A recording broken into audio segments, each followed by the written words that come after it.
relegated to one of lack of importance. And it's delightful to have Dame Patricia on our panel. To her left is Rich Lum, who is a partner at Newton, who are our partners with this event today.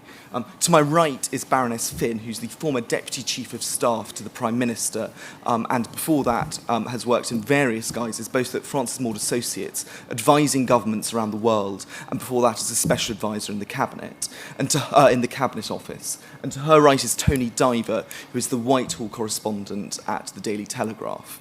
So without further ado, I'm going to turn to my left and ask Dame Patricia whether you could outline what the problems as you see them, but also some of the strengths of British government and how we can go from here into the future. Well, we're living in interesting times, aren't we, which isn't much fun. And we blame the machinery of government, politicians, events, and probably right to blame them all. But we're obviously in a post-COVID crisis and then some, first European war in 80 years and so on, all the pressures, inflation, energy, security.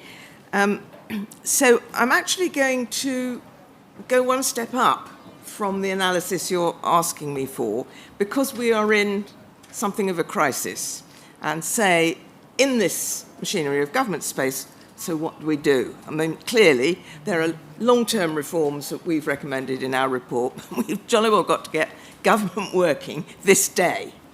And during the COVID crisis, the government machine, politicians, civil servants, outside experts, did rise to the challenge after the initial fuffing about.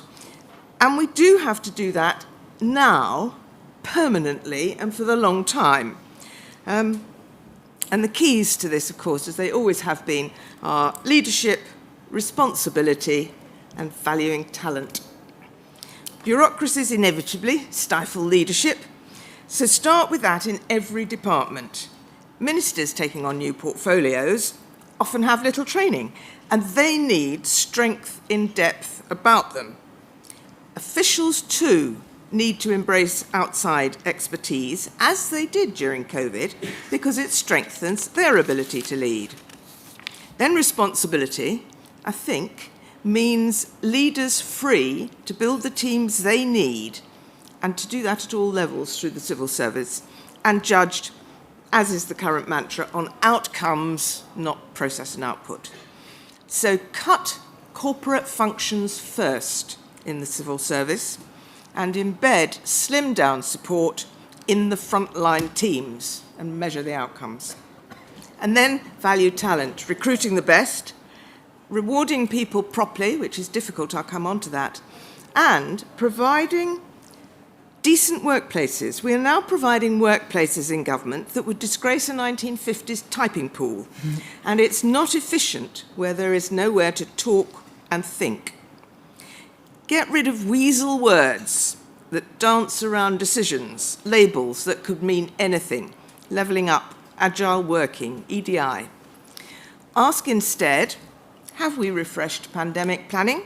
Have we a strategy for computing digital and AI skills to meet public sector and business needs across the country? Are we tackling diversity in recruitment, training, promotion, or are we virtue signalling in meetings? So let's start with leadership. Slimming number 10 is right. Sitting the permanent officials alongside the political advisors, as well as business, defence, technology experts, is right.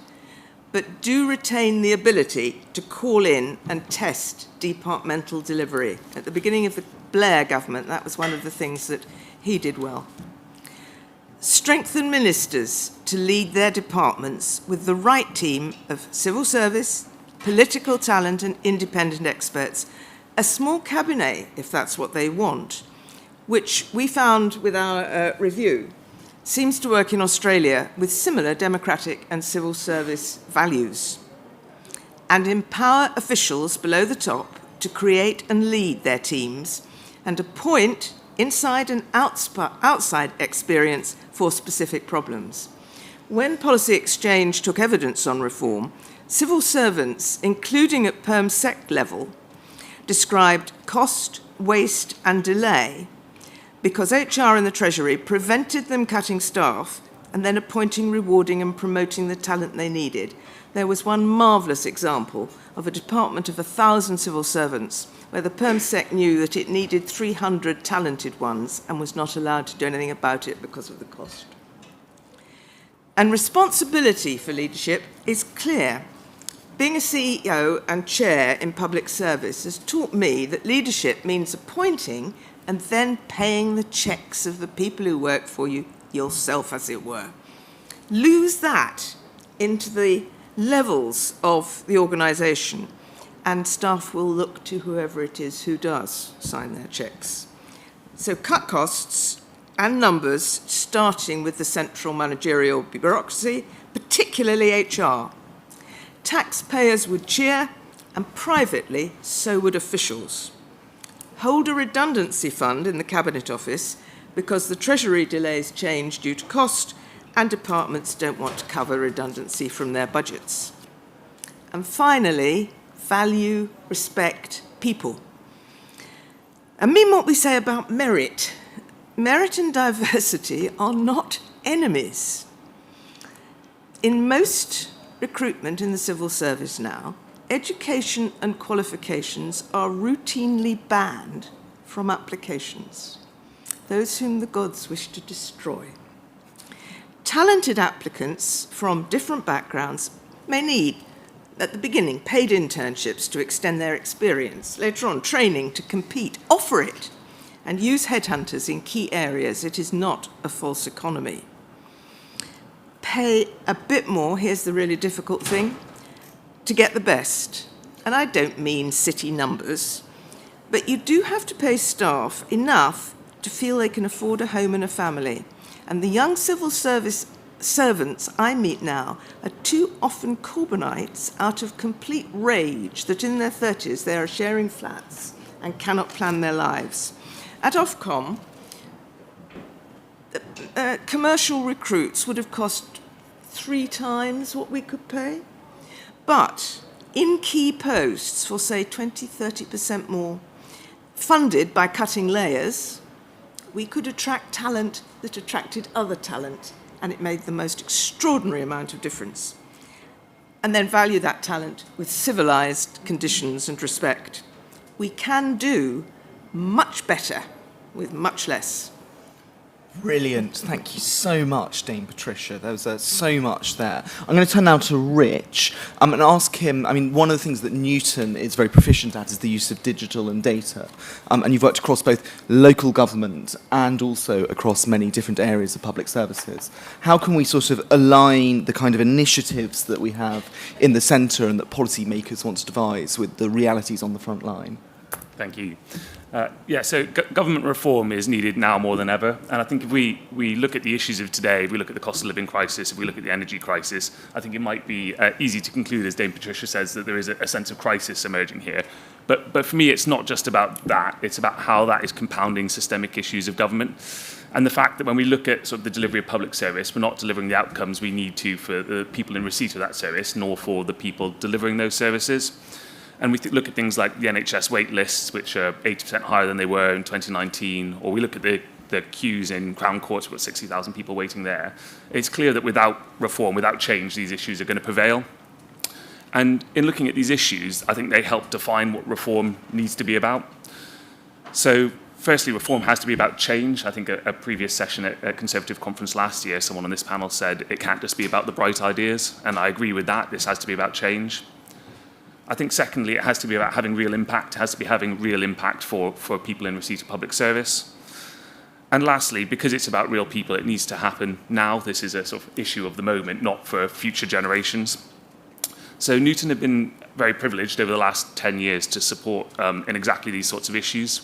We've worked with over 50 local health and care systems to deliver improved outcomes for millions of people, change ways of working for thousands of staff, and contribute to more sustainable delivery of public service. And more recently, as Benjamin mentioned, we've taken the same delivery methodology and applied that across aspects of central government, from education, home affairs, justice and defence. And from that, I think we've sort of formed three themes that reform needs to encapsulate in its delivery going forward. So first and foremost, reform has to harness the front line to deliver change. Secondly, reform has to hardwire this connection between outcomes and change. Change needs to be about delivering outcomes. And thirdly, reform can better use data to connect each of those points. So I'm going to talk on each of those in turn. Firstly, on the role of the front line, and so recognising that leadership is a key enabler to this. But when we look at the structure of government today, it's increasingly fragmented. We look at the silos of departments and we look at the layers of government. And increasingly, policy and good ideas doesn't translate through to the front line, to those people who are needing to deliver change. Reform has to invert this pyramid. It has to be about changing the ownership of change and enabling the front line to drive things that work for their local context and ensure they have impact.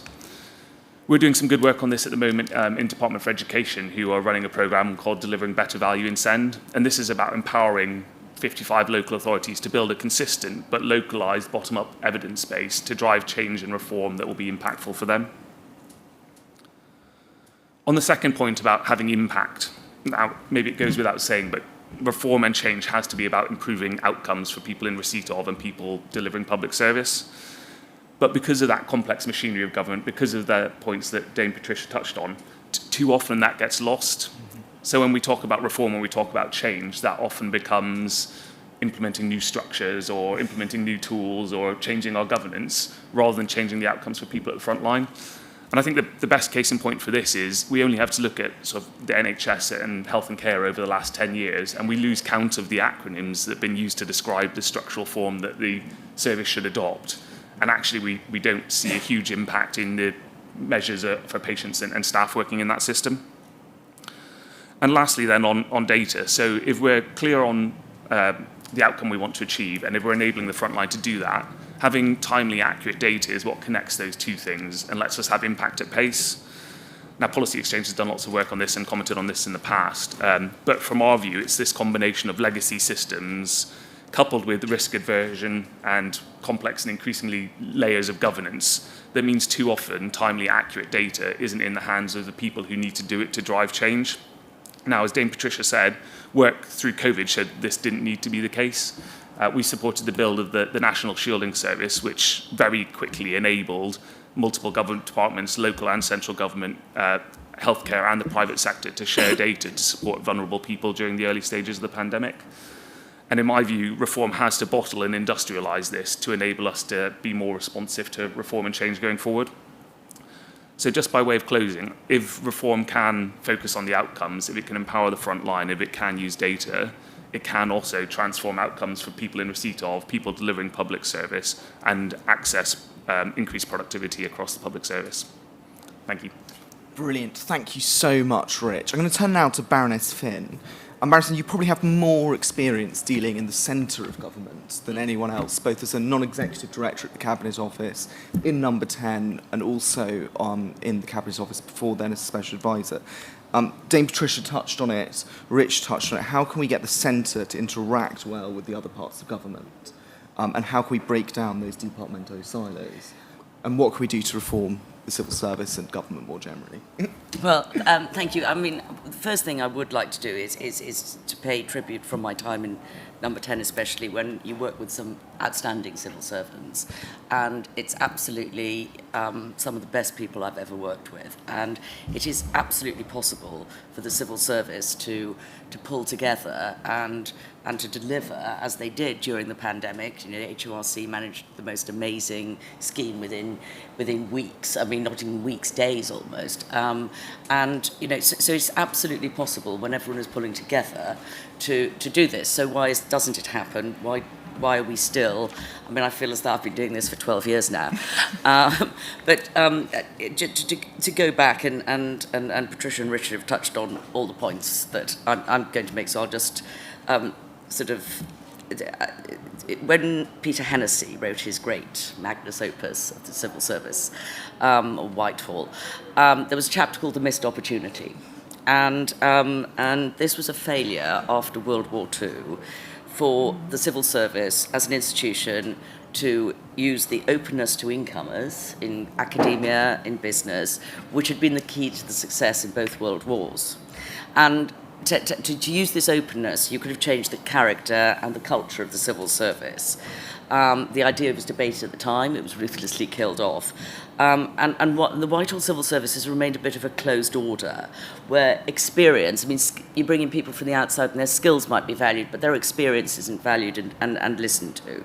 So we go through the same failings time and time again, you know, over, and I reference World War II, the Fulton reports, Kate Bingham recently when she came into government, and highlighted what were the problems with working and why she'd been able to introduce a successful vaccine program.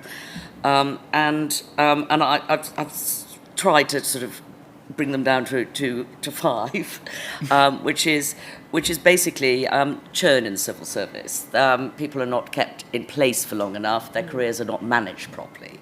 So you have people who learn to know what they're doing, and then they're sort of moved on in a sort of rather peremptory fashion. There's still too much emphasis on the generalist, not the specialist, and science and tech skills are not properly valued. This disconnect with policy and implementation, which Richard especially referred to, it couldn't be further from the truth. I mean, when I first started and we were doing universal credit this was back in the day when I was in the Cabinet Office and Ian Duncan Smith was in DWP, and it is astonishing that the policy was being done in Whitehall. The IT was being done in Warrington, and the implementation was being done in Sheffield. And this shows the disconnect as well. You know, there's a more fundamental thing of the white collar versus the blue collar, sort of the grand people work in Whitehall doing policy. Policy is paper, basically. And if you don't implement it, it's worthless. But, the sort of other people are chucked out to the sort of the provinces and you do it elsewhere. And then this imperviousness, this resistance to interchange. When I did the first civil service reform plan with Francis Maud, one of the key things was we need secondments. We need to bring in people with expertise from outside and allow this sort of a natural interchange. I mean, I came back as non-executive in the Cabinet Office and asked how many secondments had happened. I think it was 10. 10. I mean, and then the other key point is this poor management information. Martin Reed did a wonderful review when I was last in the Cabinet Office. Nobody refers to it anymore. Nobody says, and without proper management information, you will not get your information on the outcomes.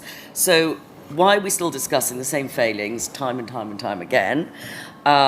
Why have there been repeated reform plans? And the conclusion has got to be that there's no one actually in charge with the authority to do this. The accountability is shot, and no one's saying, right, we've had all these reviews, and there will always be a cycle of reviews until somebody is empowered to say we need to implement these reviews, we need to check, and we need to have proper data. So that goes on to the silos that you referred to, which, I mean, nobody would build government in departments if you were building a modern structure now. I mean, it just wouldn't exist like that.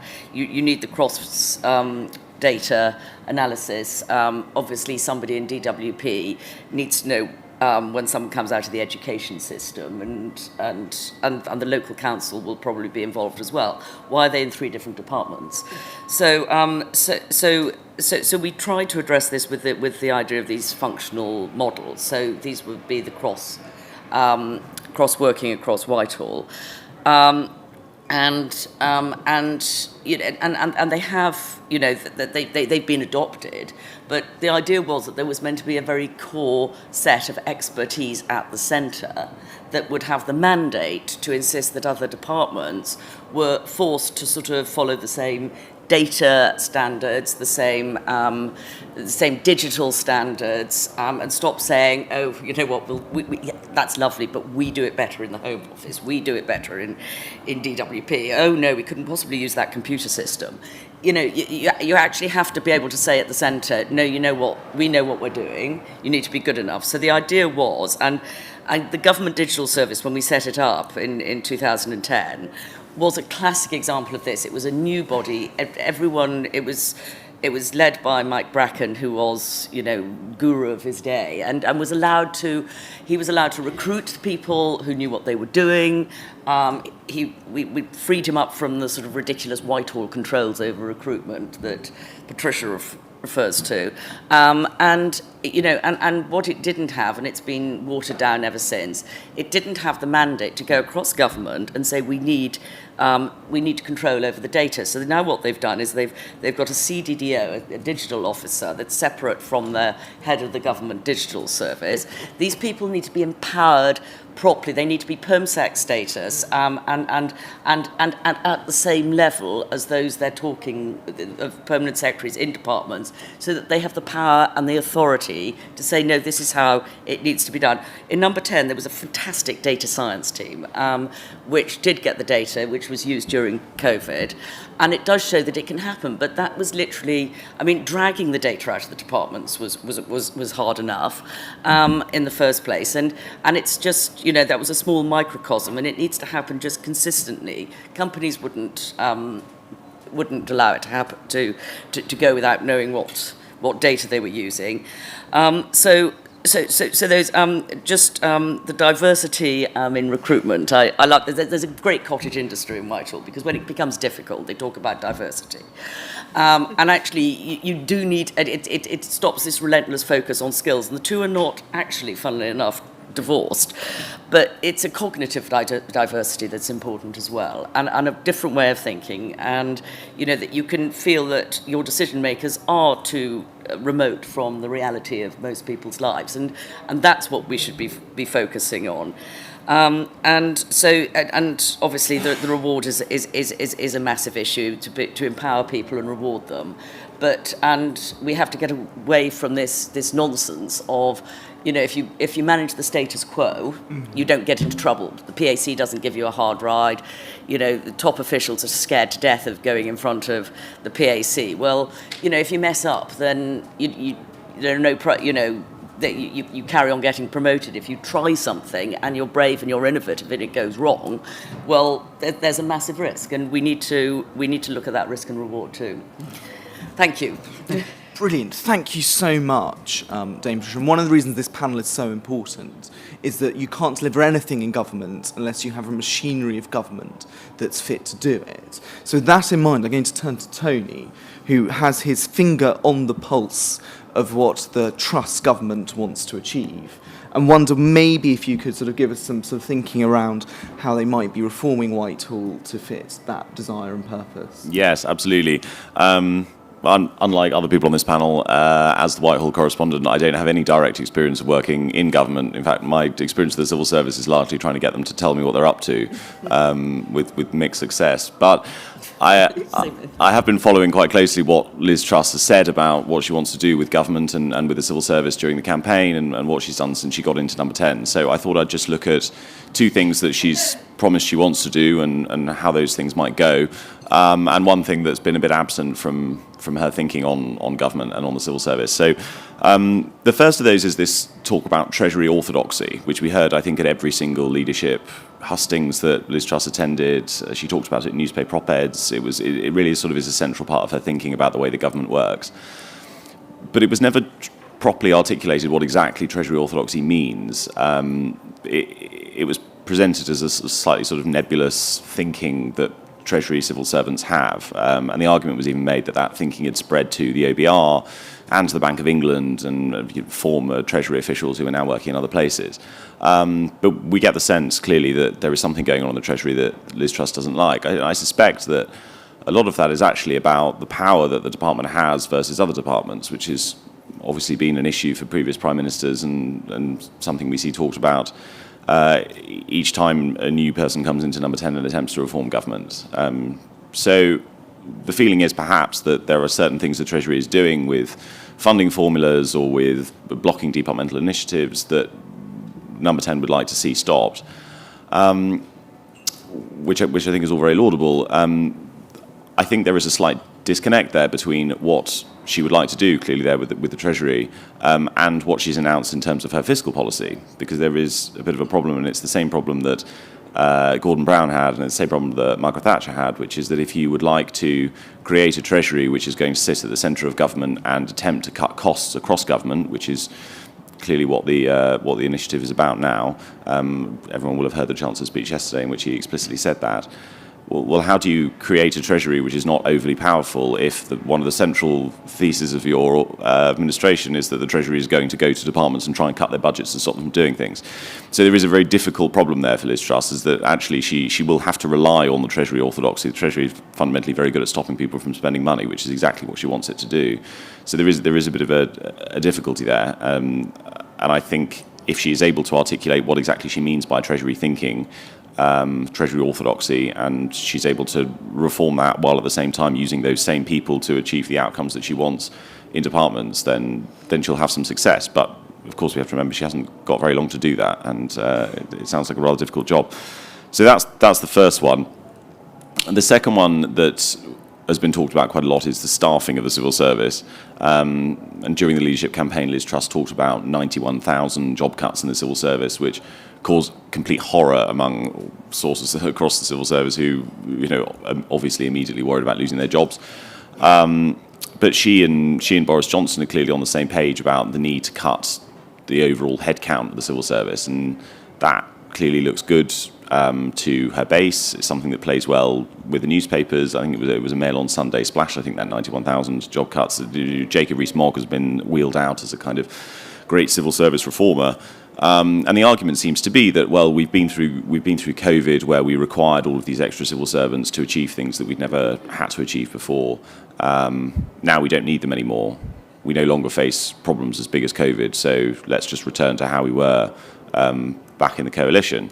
And as Dame Patricia said, actually we clearly face new challenges now, very important challenges, ones that are quite difficult to resolve and ones that require a lot of governing, much as we did during the COVID crisis. So the government will have to articulate why exactly it thinks that returning to a coalition-era headcount in the civil service is going to achieve the outcomes that the government wants, while at the same time dealing with those problems that present themselves. So that's the sort of logic. But of course, the government says that cutting that overall headcount won't affect the public services that are delivered, which is contrary to a review that Steve Barclay did earlier this year, which found that actually if you do cut civil service numbers significantly, then the services they deliver will not be as good.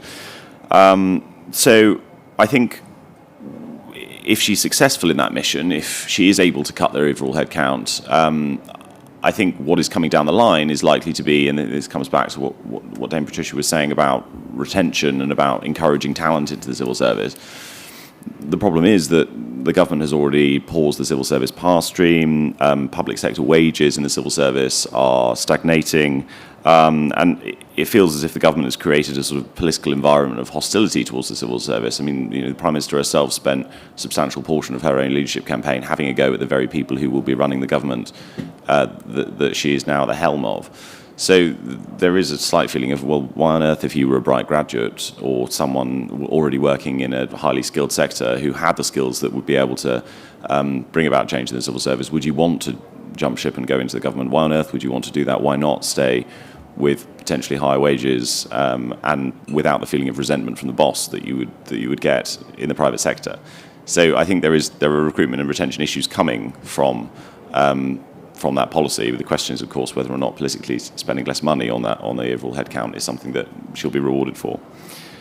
And finally, I'll just say something about what we didn't hear very much about from Liz Truss, which is big, wider structural reform of Whitehall. We heard about civil servants, and what we've heard about is basically tinkering with the civil service. What we haven't heard is whether or not she would like to move departments around. Boris, of course, merged FCDO and the foreign, or created FCDO from the Foreign Office, and DFID, the Department of Levelling Up, was created from the Department of Housing that was there before. It seems from talking to people close to her that there's not really any ambition to do anything big with government because it's very difficult to do. It takes a long time. It takes people time to settle down once you've done it. And ultimately, the government only has a limited amount of time before the next election. So marking what she wants to do against the two priorities that have been set out, which are going for growth and ultimately trying to win the next election, it feels that widespread big style reform of Whitehall is not probably what's going to achieve those things, even if in the long run it might be better for our government. So those are three things. I'll keep my remarks as short as possible, but I hope that's useful. Brilliant. Thank you so much, Tony. So I will open it up to questions from the floor in a second, but before I do so, I'm going to ruthlessly abuse my position as chair and pick up on some of the things I thought were most interesting.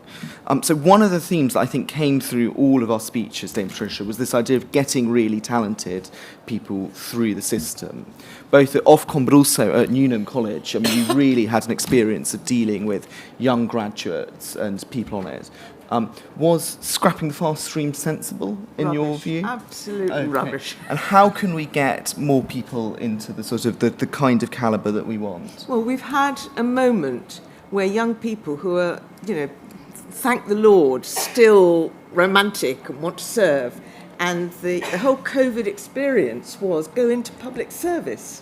Now, I'm afraid we're going through a moment where we're letting that drop a bit. But that is what you want to go in on hard. And you do want to be able to offer, these are generalised words, value and respect in the workplace. You need to show them the opportunities, the way through, the fact that they will be valued. And I'm afraid you do have to cut numbers because you have to pay them more. It's no good them thinking I can't possibly afford ever to have a job that enables work, allows me to work in London. And it's absolutely vital to do this and to do it now. And whenever I go to a number of civil service related and spin-off agency boards, and every board meeting has possibly an hour or even two on EDI. Fine, great deck, 50 pages. And every time I say, okay, what are your numbers on recruitment? What are your numbers on training? What are your numbers on promotion? They don't want to do anything difficult. They want to have a little specialised job for themselves going around saying, oh, we're awfully good at this. And the other thing is, an enormous number of people, and I know this for a fact, went into the civil service for emergency service on COVID. They didn't get paid. HR did not pay people for 6 months. Some of these had children and mortgages. And you know that if you do some consultancy for the civil service, try getting paid. Basic functions. And if you have a function close to the person who's appointing you, they make sure you get paid because you're working with them on the job. Which was why I said, really pare back these so-called functions, particularly HR, and embed some skills with the people in the front line who are trying to get jobs done. Brilliant. Thank you. Well, I'm going to quickly turn now back to Baroness Finn, because I think there's a couple of things I'd love to hear her contribute on. One of which is this question of the Treasury and how it relates with number 10. And how it relates to the Cabinet Office. Because I think there's a really interesting dynamic there that isn't articulated as much as it might be. But also this idea of sort of how you can cut numbers and actually how you can empower the functions to do what they were supposed to do when they were set up. And the other thing also we haven't touched on, which Baroness Finn is the expert in, is public appointments. So I'd love to hear something on some of those topics, if that were possible. Okay, well, I'll be quickly. I mean, the relationship with the Treasury and probably just not the central government, but the rest of Whitehall, is obviously an odd one. There's a lot of talk about the Treasury Orthodoxy, so I'm not going to sort of go down my sort of pet thing about the Green Book and the Treasury rules that determine value for money, etc. They obviously need a bit of revision. But what I would say is that what the Treasury does to control expenditure is they give out money. But what they don't then do is say to the departments, how is that money being spent? So in any organisation, you know how the money that you have allocated is being used, and there doesn't seem to be any interest in using, that to have a proper financial centre at the heart of the Treasury that monitors that sort of expenditure is key. We've put in place various positions, but they're not massively empowered to look at that. So, for example, what Francis Maude was really focused on in the Cabinet Office were efficiency savings. And these were efficiency savings across government. And that was the whole point. That's where the functions actually came out of, because if you could get central procurement, etc., you didn't have one department paying 7 times more for a paper cartridge, brick cartridge, than another. And the Treasury was always totally uninterested in these savings, and like for like over the coalition period, I mean, it came to about sort of an accumulative effect, about £50 billion. I mean, it's not irrelevant information, but because that's not folding money, the Treasury wasn't interested in it, and we do need to change that mindset. The second thing you asked about was the cutting numbers. Well, actually, we all we're talking about is pushing the numbers back to. There was a graph of 2010 where the numbers were as high as they are now. They came down by 2015-16, and they've gone back up to the same level. So it's not impossible. That wasn't done. That was done by a program of voluntary redundancy, asking what needed to be done. That wasn't done ideally because you need to retain the talent you need, not let people go. But in terms of the fast stream, I'm totally with Deb Patricia on that. I mean, it was you don't cut your brightest and best. Reform the fast stream and how it might be managed. Get more sort of scientists, more STEM subjects, and really think about what departments need. But to take away your clever new bunnies. PwC did this, by the way. They stopped a sort of a recruitment contingent many years ago, and it took 10 years to get back to normal because it upset the balance. So I was not happy about that. It's not the way you cut numbers, but that doesn't mean numbers shouldn't be cut. There are far too many people there. I mean, I worked with a lot of really bright, good fast streamers who'd have a great time in the centre, and then they'd go off to a department and say, oh my God, it's like wading through treacle, all the hierarchy, all the sign-offs. There are all these, particularly men, stopping me from, signing things off. Why do you want to do it differently? I mean, the status quo is not what we want. What we want is improvement. So I'm very much in favour of, looking at where we can possibly make those efficiencies, and then finally public appointments. There's a new paper that I think the IFG has come out with on public appointments, which is, as usual, recommend that ministers who are accountable for these appointments should have far less say in how they're done, which is a classic sort of, that slows things down, and it sort of, you have to go through these levels of interest. I don't think that's the answer. I think what you have to do, it goes back to the data point. When I came back in, I said, where is the forward look of the public appointments, the key public appointments that we need to be making over the next sort of 12 to 24 months? And there wasn't a list. So if you don't know what you're doing, you need to be planning these appointments ruthlessly. You need to be talking to the really good people, because everyone makes a fuss, and the press doesn't help on these. But you need to go to people and say, and identify good people, particularly for big regulatory roles, where people have to give up, the good people have to give up all their outside interests, to do the FCA or Ofcom or whatever. You end up having to give up quite a lot of your own private income, etc. You need to be talking to people properly about, the implications of doing this, doing it properly, using headhunters in a really focused, proper way, but actually working with headhunters. Too often everyone just lets them get on with it, and they produce the same list of names they did in the last round. Actually, when we recruited for the chair of the NHS England, for example, we worked properly, we set up a steering group, and we worked with the headhunter. And of course, they liked the interaction, we liked the interaction, and you ended up with a very strong field of candidates who've been properly briefed, talked to, and thought through. Brilliant, fantastic. Well, I'm very conscious that you've all got here very early this morning, and I'm keen to bring the audience in for questions. I know that we are waiting for contributions from both Rich and Tony, so if anybody's got any questions, do speak now, and we'll try and come to you. Oh, yeah, just here.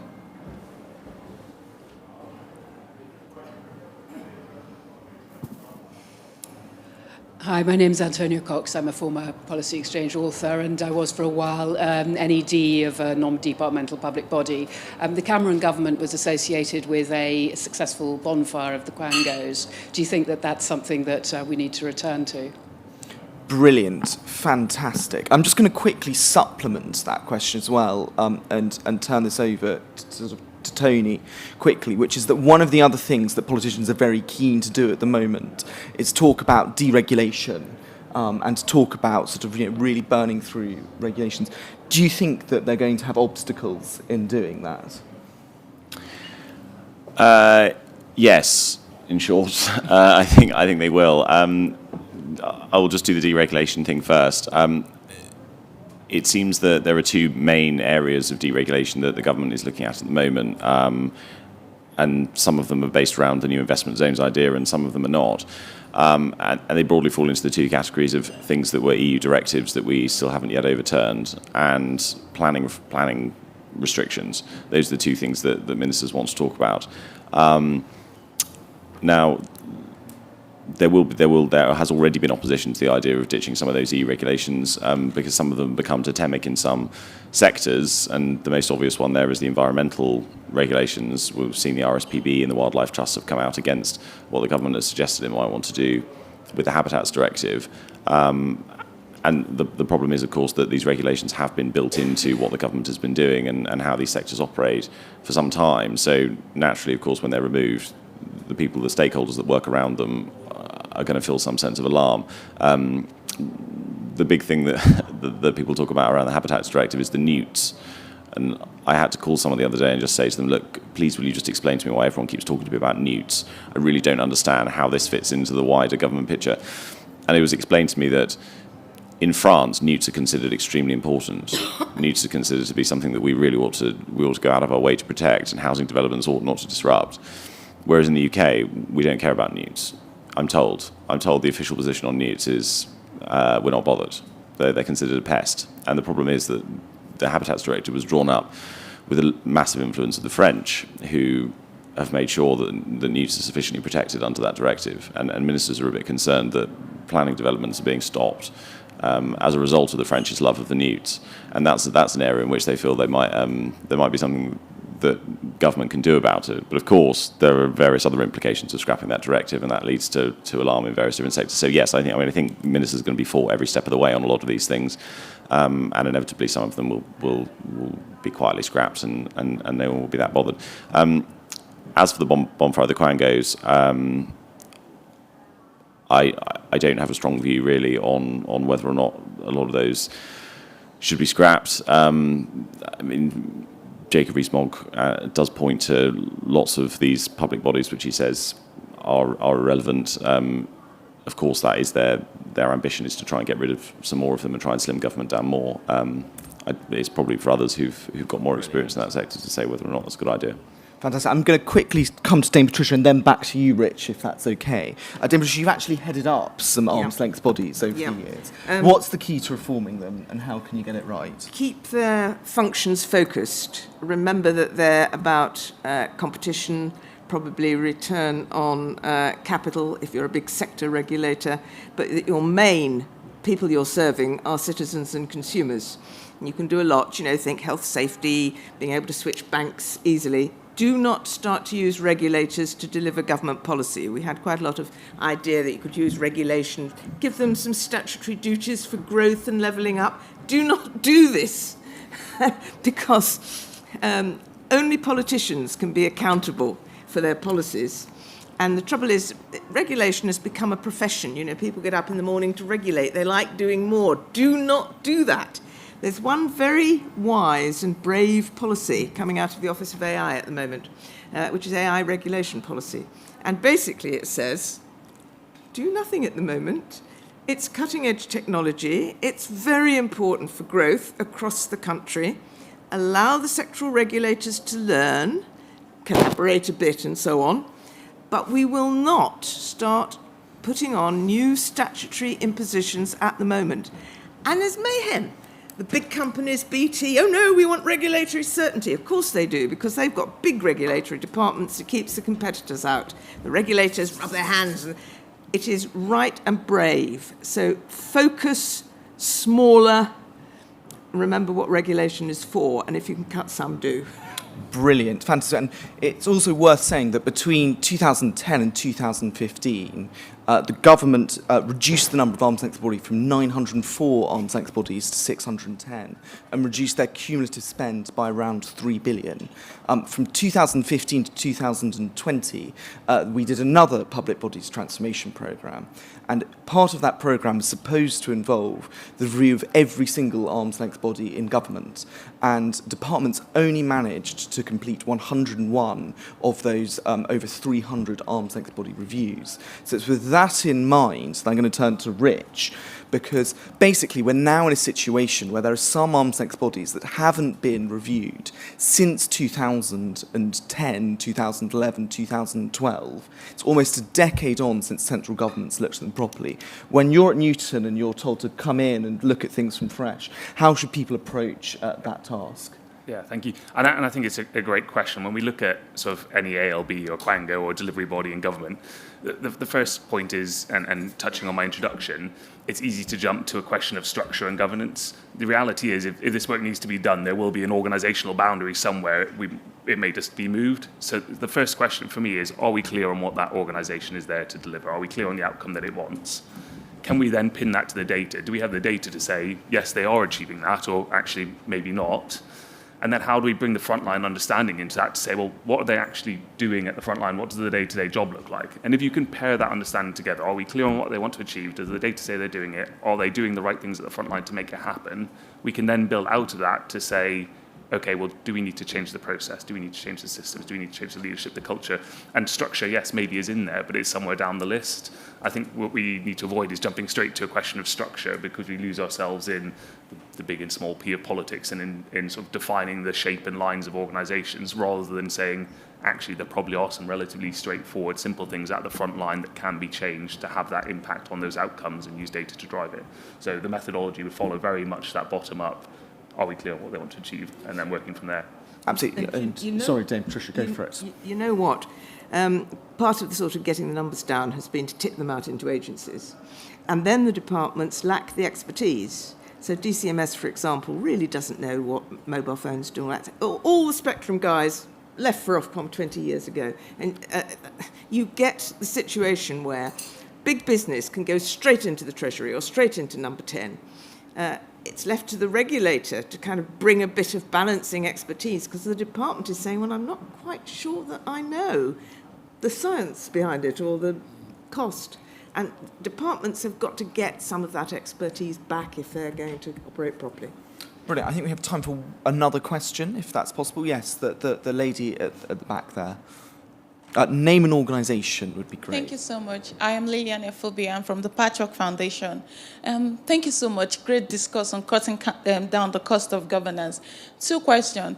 As much as we want to cut down the cost of governance, reduce the numbers, are there any conversations about infusing these trainings for students in the universities to prepare them ahead? Then another question. Now, whilst you cut down the numbers, what becomes of the fate of those whose you've cut off?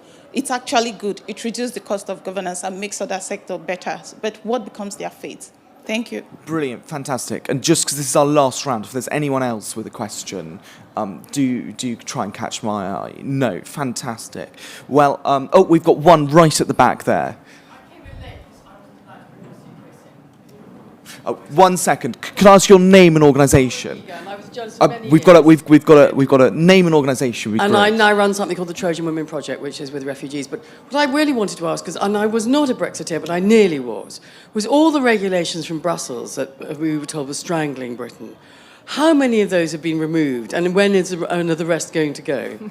Fantastic. Well, I think there is something to be said there, which is that there's a lot of discussion, perhaps, about the regulation that regulates the wider economy. But the public sector is itself one of the most regulated parts, and some of the things that have come from Brussels, there's probably some questions there. I'm going to turn to Baroness Finn and sort of see what you made of that, and also whether you wanted to come back to this idea of arms-length bodies that we just discussed. Because that was one of the things that you drove in government between 2010 and 2015, and what we can do to sort of revitalise that as an area of concern. Well, arm's length bodies, I mean, Patricia and Richard made the points that need to be made, which they are by their definition, they are arm's length from government. Therefore, they should do what government should not be doing. And what we had a ruthless focus on when we were looking at them was what could be brought back sensibly in-house. So you have the expertise in the department if it's necessary. Are they doing something that's relevant any longer? I mean, do you need someone to regulate football pitches, a separate one for crowd control, a separate one for whatever? Or could you amalgamate and make sense of it all? But I think it's very important. The heads of these bodies are appointed by ministers. They are accountable to ministers, and they need to be empowered accordingly and treated properly and made effective. In that sense, and we did put in place a triennial review, so all of these bodies were meant to have a review every 3 years. I can see that that's obviously been another great policy that didn't get implemented correctly. In terms of getting rid of regulation, I couldn't agree more with what Dame Patricia said on it. It's a very popular thing to say we're going to cut it. It's a very hard thing, as I think everyone who's trying to do it is discovering. We don't have a newt lobby yet. You can bet your life there'll be one when they realise newts are possibly under threat. So you will always come against these vested interests, and it is important to say, allow people to breathe and understand what's going on, so that you have the confidence to be able to say, yes, we need to have that regulation, but we're being ridiculous over everything else. Brilliant, fantastic. I'm going to quickly come across to Dame Patricia, and I'm going to ask each panellist to summarise their contribution today, if that's okay. So I'm just quickly hand over, and I'm also keen that the lady in the purple jumper who asked about cuts gets an answer to her questions too as well. Young people's careers. The young are quite brave. You should be at that stage of life. They don't, as people like I did years and years and years ago, expect to go into an organisation and have a career for life. They are looking to move with skills through things which they will enjoy or will make a difference. And the civil service or the regulator needs to have a revolving door, needs to be the kind of body where if you've got 2, 3, 5 years experience there, it's really going to do you good in your sector. And then perhaps when you become senior and experienced, you might go back and bring that real heft back into public service. And that's how we've got to make it work, which is why the civil service needs to be open and needs to be able to pay well and to be flexible in how it can pay people coming in. To summarise, I actually have a feeling that we're going to go into an era of some values, people returning to values. They'd better jolly well be the right ones. I hope public service are amongst them. And if we can get this right, if we can show that we believe in collaboration and respect and leadership within the public services, I think we can move fast and start to embed the kind of ideas we've all been talking about. Brilliant. Thank you so much, Dame Patricia. And Rich, just a sort of 60-second summary of your reflection. Yeah, and just to maybe try and connect a couple of other points on the panel, I think Baroness Finn talked about sort of the celebration of the generalist within the civil service, and yet this gulf between policy and implementation. And I think, Dame Patricia, you talked about the issues around retention and sort of the need for staff to feel valued, respected, and to be paid appropriately.